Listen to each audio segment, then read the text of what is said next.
আজ আর একটা চাপাবাজ দেখলাম ধরা পড়েছে, ডিম খাচ্ছে। এটা একটা টাটকা চাপাবাজ ছিল, সংসদেও চাপাবাজি করতো। ফাইটটা যায়, ফাইটে গিয়েছে। নামাজ পড়ি না, ওই যে শামীম ওসমানের মতো আমি 72 রাকাত তাহাজ্জুদ পড়ি। এটা একটা টাটকা মিথ্যা কথা না। তাহাজ্জুদের নামাজ সর্বোচ্চ 8 থেকে 12 রাকাত। আপনি 72 রাকাত পড়েন কি করে? আর ওনার যা বয়স, আপনি বলেন তো। আমার এই 33 বছর বয়স এখন, আমি তাই 4 রাকাত থেকে 6 রাকাত নামাজ পড়তে গেলে আমার পা ব্যথা করে। আর কত বড় তাহা মিথ্যা কথা আল্লাহর ওলি, যে 72 রাকাত নাকি তাহাজ্জুদের নামাজ পড়তো। ওকে ইসলাম কি বানায় তো? তার মানে নামাজই পড়ে নাই। এক কথা বলছে না, খালি চাপার উপরে ছিল 15 বছর।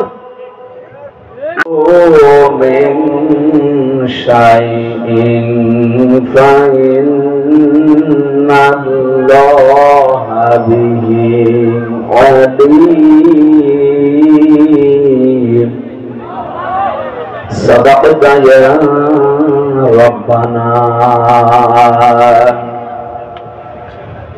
عن أبي هريرة رضي الله تعالى عنه قال قال النبي صلى الله عليه وسلم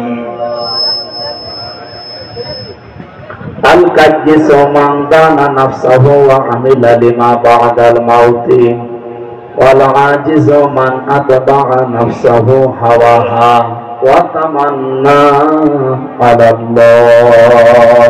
رواه الترمذي. وقال تعالى في شان حبيبي ما كان محمد أبا أحد من رجالكم ولكن رسول الله ولكن رسول الله وخاتم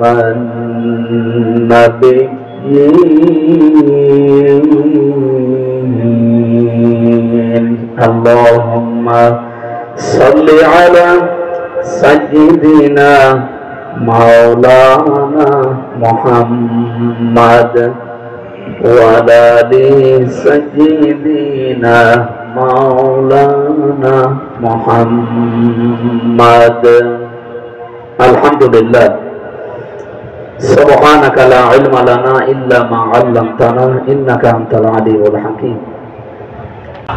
তিরমিজি শরীফের হাদিস, নবীজি বলেন, 3টা জায়গায় যদি কেউ সম্পদ খরচ করে, সময় ব্যয় করে, কিয়ামতের দিন তার হিসাব আল্লাহ নেবেন না। 1 নম্বরে কোরআনে কারীম প্রসারে কায়েমে। কেউ যদি কোরআন শিক্ষায়, কোরআন প্রসারে, কোরআন কায়েমে এই 3টা জায়গায় সম্পদ ব্যয় করে, সময় ব্যয় করে, কিয়ামতের দিন তার হিসাব আল্লাহর কাছে দেওয়া লাগবে না। আপনি কি কথা বুঝতেছেন? কি বললাম আপনি টের পেয়েছেন?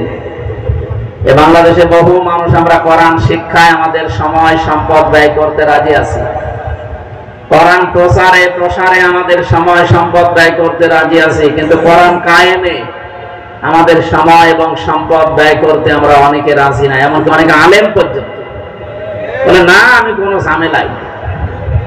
আপনি এরকম কথা বলতে পারে? যে মানুষগুলো এই দেশে মনে করেন যে আমি নামাজ পড়ি, রোজা রাখি, আমার বউ পর্দা করে, আমার তো বাকিগুলো ঠিকই আছে, তারপরও এসব দলদারি করা লাগবে, কোরআন প্রতিষ্ঠার জন্য এই ঝামেলার পথ আবার যাওয়ার দরকার কি? আমার মনে হয় তারা নবীজির এই নবুয়তের জিন্দেগি 23 বছরের 13 বছর মানে 10 বছর মানে না। কি কথা বললেন না কেন? নবীজির 23 বছরের জীবনে 13 বছর আপনি মেনে নিলে, আর 10 বছর মানা লাগবে না?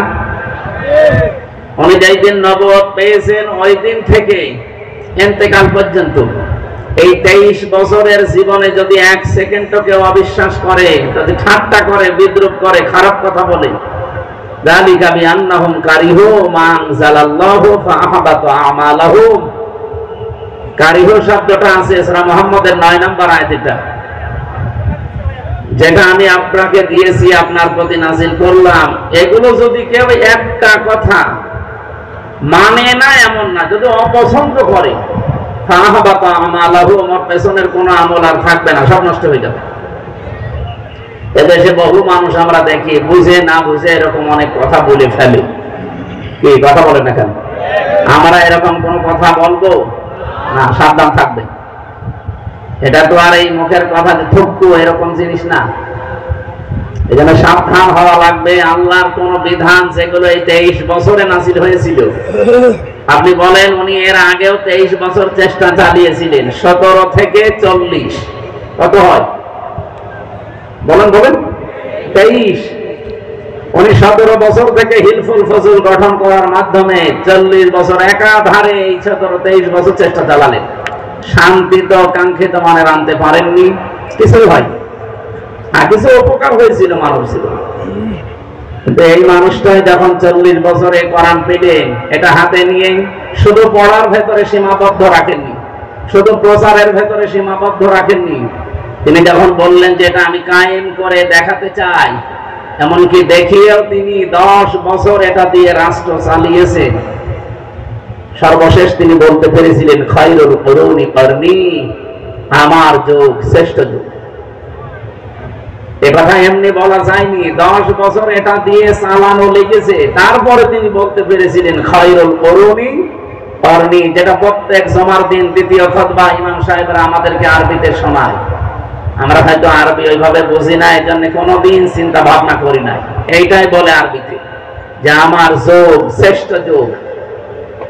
যেটার মাধ্যমে হয়েছিল ওইটার শিক্ষায় আপনি ব্যস্ত, ওইটার প্রচার প্রসারে ব্যস্ত, কিন্তু ওটা যে কায়েম করা লাগবে, ওটার কথা শুনলে আপনার মাথায় আগুন ধরে যায়, উল্টা পাল্টা ভাবনা ভাবেন, চিন্তা ভাবনা নিয়ে আসেন। আপনার পেছনের আমল আছে।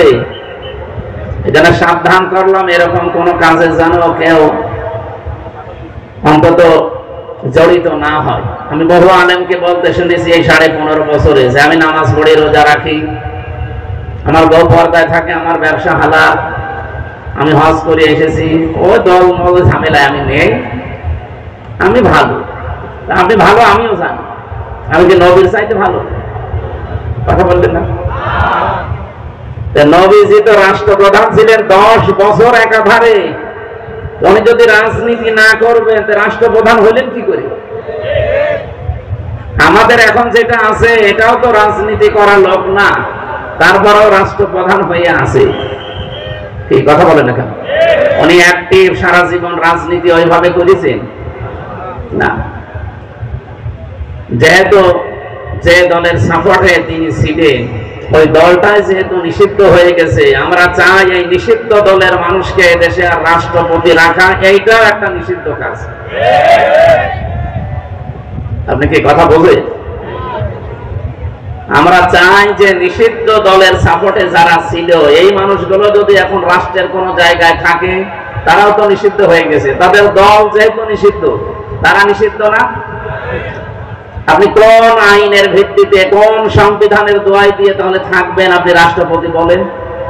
এই জন্য দেশের সবার পক্ষ থেকে আমি মনে হয় আহ্বান জানাতে পারি যে আপনি তাড়াতাড়ি বিদায় নিন। আপনার মতো চুপ করে বসে থাকা মানুষ আর দরকার নেই। এত বড় অবৈধ কাজ 15.5 বছরে দেখার পরও যখন আপনি চুপ করেছিলেন, এর নামই তো আপনার চুপ। আপনি চুপ করেই থাকেন। আপনি চুপ করে থাকার কারণেই তো আমরা জাহান্নামে যাচ্ছিলাম। এই জন্য ওনারে বাদ দিয়ে আমার একটা মনে হয় এই বাংলাদেশে এখন অন্তত কিছুদিনের জন্য ডক্টর মোহাম্মদ ইউনূস ওনাকে রাষ্ট্রপতি, আর সাংবাদিক মাহমুদুর রহমানকে কিছুদিনের জন্য রাষ্ট্রপ্রধান, প্রধানমন্ত্রী, এই কিছুদিন এগুলো বানিয়ে রাখেন। আর বাকি যেগুলো উপদেষ্টা আছে, ও ছাতার কোনো কাজ নেই, কাম নেই, আন্দাজে খালি সরকারি গাড়ি চড়ে। বলেন তো এদেশে মেম্বার, চেয়ারম্যান, মেয়র, এমপি ছাড়া যদি দেশ চলতে পারে, যে উপদেষ্টা কি দরকার? ও শুধু ডক্টর মোহাম্মদ ইউনূসকে দায়িত্ব দিয়ে দেন, সাংবাদিক মাহমুদুর রহমানকে কিছুদিন দেন, দেখেন একেবারে দেশ টাইট হয়ে যাবে। আজকেই লিখেছে পত্রিকায়, আপনারা দেখেছেন, বাংলাদেশে আওয়ামী লীগ নিষিদ্ধ হওয়ার কারণে সবচাইতে বেশি উদ্বেগ প্রকাশ করেছে ভারত। আরে ভাই, আপনার অসুবিধা কি? আপনার কি সেই নেশা এখনো কাটে নাই?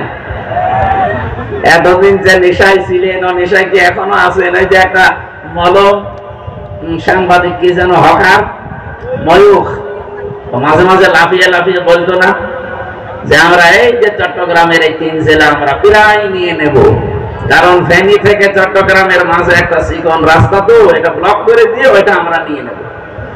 আরে ভাই, আপনি কি যৌতুক নেবেন? আর মেয়ে তো পালিয়ে গেছে, ও মেয়ের বিয়েই তো মানি না। পালানো মেয়ের আবার যৌতুক কিসে? পালানো মেয়ের যৌতুক হয়? মেনে নেবো তারপরে তো। আর আমরা তো মানবো না, কারণ যার সাথে গেছে ওর সাথে তো বিয়ে দেওয়া যাইজ নেই যতদিন মুসলমানই দেওয়া না হবে। আর দাদার এখন যে বয়স, এমনি পাকিস্তানের সাথে নাকানি সুমানি খেয়ে ওর সব কিছু গুটিয়ে গেছে। এখন এই বয়সে যদি আপনি মুসলমানই দিতে চান, এই বুড়ো হাসাম পাবেন কোথায়?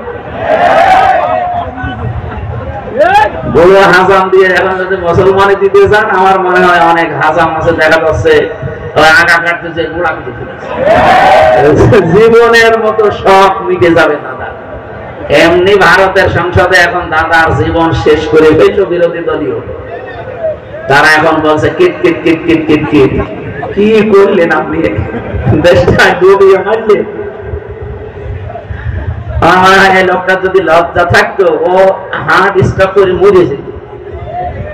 এতো লজ্জা নেই তো, গরুর মদ খাওয়া জাতি।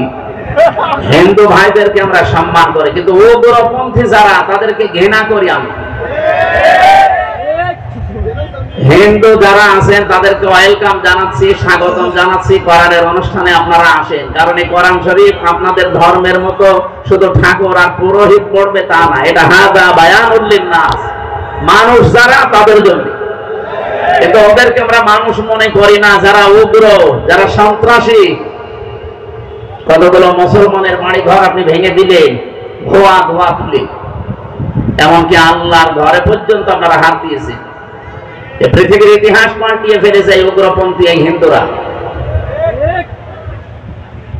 এখানে তামাম দুনিয়া তাদেরকে ঘৃণা করে। সৌদি আরবের কাছে কল দিয়েছিল মোদি যে যুদ্ধটা থামান। সৌদি বলছেন আমরা পারবো না। আমেরিকার কাছে গেছে। আমার মনে হয় আমেরিকা যদি বলতে পারবো না, ও এমনিতেই পাগল হয়েছে। হচ্ছে কি, 3 দিনে যেভাবে ক্ষতি হয়ে গেছে ওদের, এখন দাঁড়াতে 50 বছর লাগবে।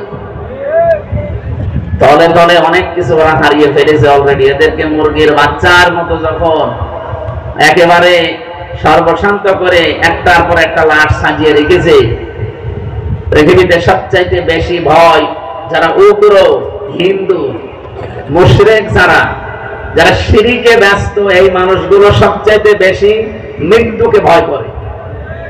এটা আমি বানালাম, আমি নিজে দেখেছি, এবং কোরআনের এই কথায় ওয়ালা তাজিদান্নাহুম আহরাসান নাসি আলা হায়াতি ওয়া মিনাল্লাযিনা আশরাকু।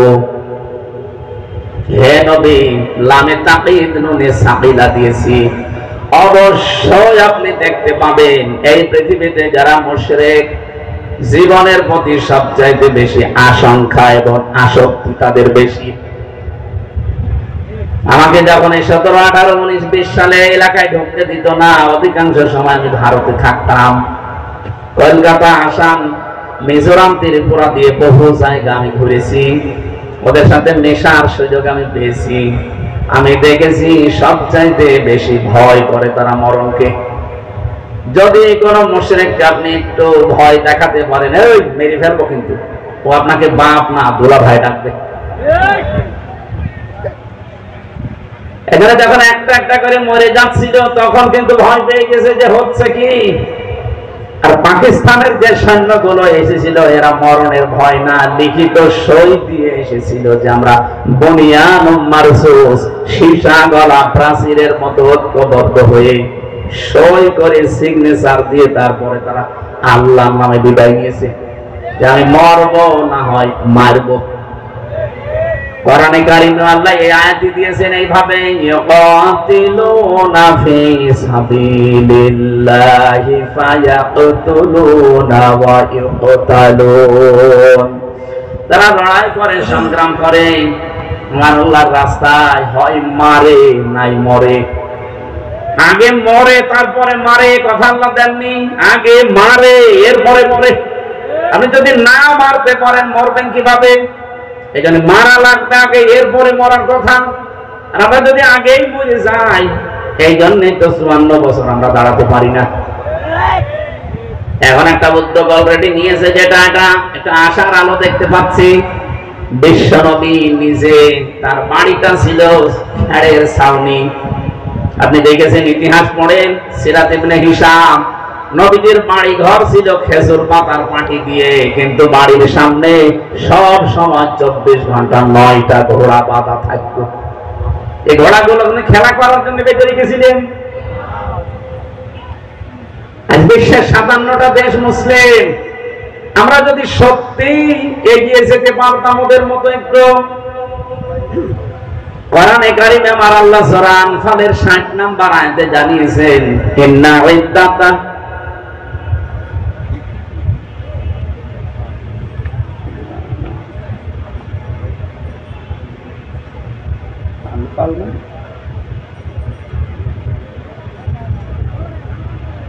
وَأَعِدُّوا لَهُم مَّا اسْتَطَعْتُم مِّن قُوَّةٍ وَمِن رِّبَاطِ الْخَيْلِ تُرْهِبُونَ بِهِ عَدُوَّ اللَّهِ وَعَدُوَّكُمْ إِلَى آخِرِ آيَةٍ। আল্লাহ পাক বলেন, প্রস্তুতি নাও, প্রস্তুত রাখো। ঘোড়ার কথা এখানে আছে। ওই জামানায় যেহেতু যুদ্ধ ঘোড়া দিয়ে হতো, এই জন্য আল্লাহ খয়েল দিয়েছেন।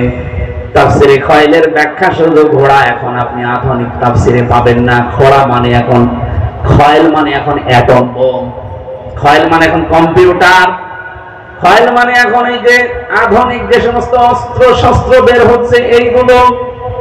হে নবী, ওরা ইসলাম ধ্বংস করার জন্য যেগুলো ব্যবহার করছে, আপনি উল্টিয়ে ওইটা ইসলামের পক্ষে কাজে লাগান। পাকিস্তান যতটুকু শক্তি উপার্জন করেছে, ইরান যতটুকু করেছে, তুরস্ক যতটুকু করেছে, বিশ্বের 57টা মুসলমানদের যদি এইভাবে এগিয়ে যেত, এই 54 বছরে আমাদের প্রতিবেশী নামে কলঙ্ক এরা আমাদেরকে দাবিয়ে রাখতে পারতো না। এজন্য আমাদের উচিত 18 কোটি মানুষ, আমার মনে হয় এখন দরকার হয় 3 বেলার জায়গায় 2 বেলা খাওয়া দরকার। 1 বেলা টাকা বাঁচান, রাষ্ট্রে জমা দিয়ে অন্তত রাষ্ট্রকে একটু স্বনির্ভর, একটু শক্তিশালী করে গড়ে তুলেন। 500টা যদি আমরা এরকম নামি দামি রাফায়েলের মতো জিনিসপত্র কিনে রাখতে পারি, ওদিকে আমাদের 53-54 বছরে যাদের সাথে আন্দাজে শত্রুতা করে আসি, তাদের দোষ ছিল, সেগুলো 71 সালে মিটে গেছে। এই মানুষগুলো এবং এখানে এরা আর আশপাশে মুসলিম দেশগুলো সত্যি যদি একটু অ্যাক্টিভ হয়ে থাকে, আমি মালয়েশিয়া দেখলাম 2004 সাল থেকে তারা দাঁড়িয়ে গেছে। সিঙ্গাপুরে যারা আছে, একটা জোলা এলাকা, মাছ ধরে খায়, চারিদিকে সাগর, অথচ দেশটা দাঁড়িয়ে গেছে। আমরা 54 বছরে দাঁড়াতে পারি না, ওরা মাত্র 2004 সাল থেকে 25-21 বছরে দাঁড়িয়ে গেল। আজ বিশ্বের ভেতরে 10টা দেশ যদি কেউ গণনা করে, সিঙ্গাপুরকে 10 নম্বরে রাখা লাগবে। উন্নত বিশ্বের সাথে তাল মিলিয়ে মালয়েশিয়া দাঁড়িয়ে যায়, থাইল্যান্ড দাঁড়িয়ে যায়, আমরা কোথায় আছি? আমি যে কথা আপনাদেরকে বোঝাতে চাই এখান থেকে, হে বাংলার মুসলমানেরা, আল্লাহ পাক আমাদেরকে কোরআনে কারীম তো শুধু প্রচারের জন্য, শুধু পড়ার জন্য দেয়নি, এটা দাঁড় করানোর জন্যও দিয়েছেন, কায়েম করানোর জন্য, বিজয় করার জন্য। নবীজি আয়াতের পক্ষে একটা হাদিস বলছিলেন, মান করাল কোরআনা, যে ব্যক্তি কোরআন শরীফ পড়ে। এটা আমি 3টা শব্দ নিয়ে কিন্তু আরম্ভ করেছি। শুধু কোরআন পড়লে না, পড়ার পরে আপনাকে এটা প্রচারে এগিয়ে আসা লাগবে। প্রচার মানে প্রসার করবেন, প্রচার করবেন, শিক্ষা দেবেন। শুধু নিজে পড়বেন তা না, পড়ার পরে এটা যখন প্রচারে লাগবেন, ইয়া আইয়ুহার রাসূল বাল্লিগ মা উনজিলা ইলাইকা মির রাব্বিক, হে রাসূল আপনি প্রচার করেন, তাবলীগ করেন, প্রচার করেন, প্রসার করেন, ছড়িয়ে দেন, ঘোষণা দেন, জানিয়ে দেন। কি জানাবেন? মা উনজিলা ইলাইকা মির রাব্বিক, যেটা আপনার রব আপনার প্রতি নাযিল করেছে তার নাম কি? বলেন বলেন। সুতরাং কোরআনের প্রথম হচ্ছে ইকরা বিইসমি রাব্বিকাল্লাযী খালাক, পড়ো আগে, পড়ার পরেই দ্বিতীয় এটা প্রচার করো। 3 নম্বরে কোরআন শুধু প্রচার করলেই হয় না, নবী যেখানে পড়ার পরের শব্দ দিয়েছেন মান করাল কোরআনা ফাস্তাযহারহু, এখানে মাঝখানে ফা আছে, এর পরের শব্দ হচ্ছে এজহার। এখানে আমার মনে হয় অনেক মানুষ এই কথা বলবে, এজহার মানে স্পষ্ট করা, এজহার মানে প্রকাশ করা না। এজহারের আধুনিক অর্থগুলো আপনি দেখবেন তাফসিরে, এবং এই যে আধুনিক যারা ডিকশনারি লেখে, আরবিতে আধুনিক ডিকশনারি গুলো আমি বাইরের দেশগুলো থেকে যখন গিয়েছি, আমাদের এই দেশের সাথে আমি মিল পাইনি। কয়েকদিন আগে মালয়েশিয়া, কয়েকদিন আগে সৌদি আরব, এই সমস্ত দেশগুলোতে যে লাইব্রেরিতে, এমনকি বাহরাইনে, এই দেশগুলোর লাইব্রেরিতে ঢুকে আমি এই শব্দটার ব্যাখ্যা খুঁজছিলাম, দেখে আধুনিক কিছু পাওয়া যায় কিনা। হ্যাঁ, তারা দিয়েছে এজহার মানে শুধু বিজয়, এজহার মানে শুধুমাত্র প্রচার করা না, প্রকাশ করা না, স্পষ্ট করা না, এজহার মানে বিজয় করা। এজহার মানে আল্লাহর নবী এখানে জানাতে চেয়েছেন যারা কোরআন পড়ে, কোরআন বোঝে, কোরআন প্রচার করে এবং কোরআনকে এজহার করার চেষ্টা করে, ফাহাল্লা হালালাহু ওয়া হারামা হারামাহু, এর ভেতরে হালালকে হালাল জেনে আঁকড়িয়ে ধরে আর হারামকে হারাম জেনে ছেড়ে দেয়। শব্দের দিকে খেয়াল করেছেন একটু? আমি আলেমদেরকে বলছি, 2 জায়গায় আপনি ফা পেলেন। এখানে কোন শব্দ আল্লাহ যেমন খেলা করার জন্য দেয়নি, নবীজিও কোন শব্দ অনর্থক বলেননি। মান করাল কোরআন দেওয়ার পরে ফাস্তাযহারহু না দিয়ে এজহার শব্দ দিয়ে আল্লাহর নবী কথা বলতে পারতেন। এত শব্দগুলো বৃদ্ধি করলেন কেন? ফাস্তাযহারহু, এখানে তা আছে বেশি, ফা আছে বেশি। বাব অনুযায়ী আমরা জানি আর গ্রামারে যে শব্দের সংখ্যা মানে অক্ষর যত বেশি বেড়ে যায় তার গুরুত্ব তত বেশি বেড়ে যায়। এখানে আল্লাহর নবী এই শব্দগুলো বাড়িয়েছেন। ফাস্তাযহারহু, ফা শব্দের 19টা অর্থে ব্যবহার হয়, আমরা পেয়েছি বালাগাত মান থেকে। যারা বালাগাত মান থেকে পড়ায়, পড়ে, বোঝে, বোঝায়, দেখবেন ফা 19টার ভেতরে 13 নাম্বার কায়দায় লেখা আছে। বালাগাত মান থেকে 22 নাম্বার পৃষ্ঠা, চ্যাপ্টার 22 নাম্বার পৃষ্ঠায় দেখেন 13 নাম্বার কায়দা। আমি যা পড়ি কোট করে রাখি। 13 নাম্বার কায়দায় লিখেছে এই পৃথিবীর ময়দানে যে শব্দ আপনি বলতে চান আগে পরে, আগেরটা বলার পরে যদি মাঝখানে ফা জুড়ে দেন, তাহলে আগেরটা যেটা বললেন ওর ব্যাখ্যা ফা দিয়ে যদি জানাতে চান, মাস্ট বি, ওটা ঘটবে।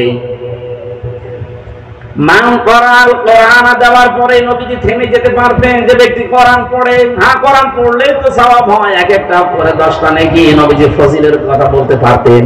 কেন নবীজি কথা বাদ দিয়ে হঠাৎ আলোচনার ধরনই পাল্টিয়ে ফেললেন? যে ব্যক্তি কোরআন পড়ে, পড়ার পরে তিনি বললেন ফাস্তাযহারহু, এবং একে এজহার করার চেষ্টা করে। আমি এজহারের ব্যাখ্যা যেটা বললাম এটা আধুনিক ব্যাখ্যা। আগের যারা হাদিসের ব্যাখ্যা লিখেছে তাদের হয়তো আপনি দেখবেন এজহার মানে তারা কোরআনে কারীমকে এখানে স্পষ্ট করা অথবা কোরআনে কারীমকে কায়েম করা, এরকম কিছু লিখেছে। আধুনিক ব্যাখ্যা যারা দেয় তারা লিখেছে ফাস্তাযহারহু মানে কোরআনকে বিজয় করা।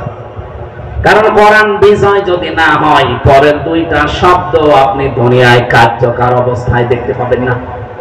আমি কি বলছিলাম? আগের শব্দকে বোঝানোর জন্য পরে যেটা আল্লাহর নবী বা আল্লাহ জানাবেন, ওখানে মাঝখানে ফা দিয়ে জানাতে চান যে পরের এই শব্দগুলো যদি কেউ মানতে চায় আগের অবস্থার সাথে মিল করা লাগবে। কোরআন পড়ে আর কোরআনে কারীমকে যারা বিজয় করার চেষ্টা করে, কোরআন যদি বিজয় হয়ে যায় তাহলে হালালকে হালাল, হারামকে হারাম মানা সহজ। আর কোরআন যদি বিজয় না থাকে, হালালকে হালাল জেনেও আপনি মানতে পারবেন না, হারামকে হারাম জেনেও আপনি ছেড়ে দিতে পারবেন না। এমন জায়গা বাংলাদেশে ছিল না? এই কথার নাম ধরা লাগবে। কোরআন যেহেতু 54 বছর আমরা বিজয়ী শক্তি হিসাবে দেখতে পাইনি, এজন্য আমরা চেষ্টা করলেও হালালকে হালাল জানার পরও আঁকড়িয়ে ধরতে পারি নাই। এমন জায়গা ছিল না? এই কথা বলেন না কেন ভাই? এমনকি হারামকে আমি দেখছি হারাম, জানছি হারাম, ছেড়ে দেওয়া সম্ভব হয়নি, এমন জায়গাও ছিল।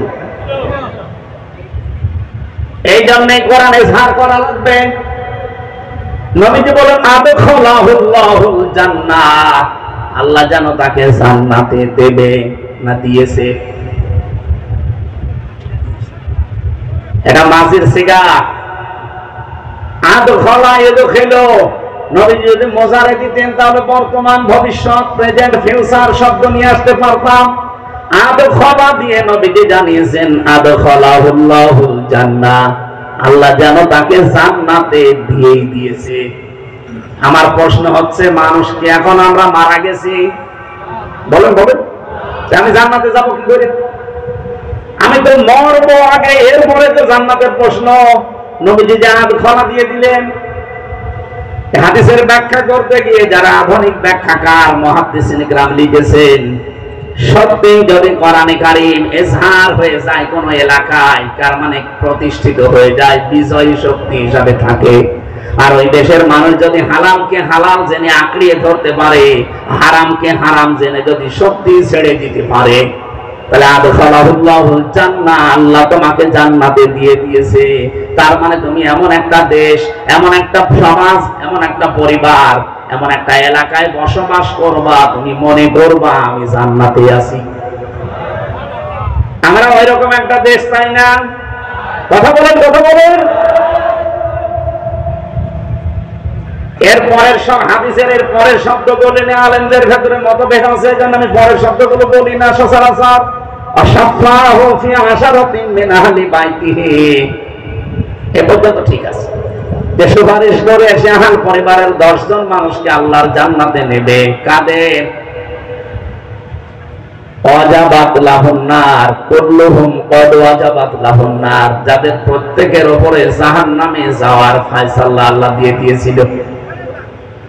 আমি কত বড় কথা চিন্তা করলেন যে জাহান্নামে আপনি যাবেন, এরকম মানুষকেও যারা কোরআনে কারীম পড়ে, কোরআন যারা বোঝে, কোরআন যারা প্রচার করে, কোরআন যারা ইজহার করার জন্য, বিজয় করার জন্য সমাজে চেষ্টা চালায়, এই মানুষগুলো যখন হালালকে হালাম জেনে মারবে, হারামকে হারাম জেনে ছেড়ে দেওয়ার পরিবেশ পেয়ে যাবে, অত জান্নাতে যাবে। এমনকি 10 জন মানুষকে এসে জান্নাতে নিয়ে যাওয়ার উপযুক্ত হয়ে যাবে। বলেন সুবহানাল্লাহ। আজকে মুসাফির অবস্থায় দোয়া করছি, দোয়া চাচ্ছি, সারাটা জীবন যেন আমাদের কোরআন প্রচারে, কোরআন প্রসারে, কোরআন কায়েমে, কোরআন বিজয়ী করা হিসাবে আমাদেরকে আল্লাহ সময় আর সম্পদ ব্যয় করার তৌফিক দেন। বলেন আমিন। কয়টা জায়গায় সম্পদ খরচ করলে হিসাব দেওয়া লাগবে না, তার ভেতরে 1 নাম্বার এটা। সুতরাং যে সমস্ত আলেমরা এখনো মুখ বন্ধ করে আছে যে না ওসব ঝামেলা মার্কা আমরা নেই, আমরা শুধু পড়বো, বসবো আর প্রচার করবো। আজকে মাওলানা ফরিদউদ্দিন মাসুদের মূল্য নেই। মানুষ তার নাম শুনলেই কি আলিয়া, কি কওমি, কি এই দেশের মানুষ ঘৃণা করে কেন? লোকটা কোরআন পড়েছিল, কোরআন বুঝেছিল, কোরআন নিজে শিখিয়েছে, প্রচারও যতটুকু পারে তারা এদের ভেতরে করেছিল, কিন্তু 4 নাম্বারটা আমি তার ভেতরে পাইনি। কোরআন প্রতিষ্ঠা করা লাগবে, কোরআন বিজয় করা লাগবে, কোনো ভূমিকা তার ছিল না। এমনকি যারা একটু ভূমিকা পালন করে তাদের তারা ফাঁসি চেয়েছে। কথা বলে না কেন? এবার একটা হায়াত বলছি কোরআনে কারীমের সূরা আরাফ 8 নাম্বার পারা 20 নাম্বার পৃষ্ঠার 3 নাম্বার লাইনের 83 নাম্বার আয়াত। যে কোনো তাফসীর আপনি দেখতে পারেন, এইটাই পাবেন যে মানুষগুলো দুনিয়াতে বলে আমি কি নামাজ পড়ি না, ওই যে শামীম ওসমানের মতো আমি 72 রাকাত তাহাজ্জুদ পড়ি। এটা টাটকা মিথ্যা কথা না। তাহাজ্জুদের নামাজ সর্বোচ্চ 8 থেকে 12 রাকাত। আপনি 72 রাকাত পড়েন কি করে?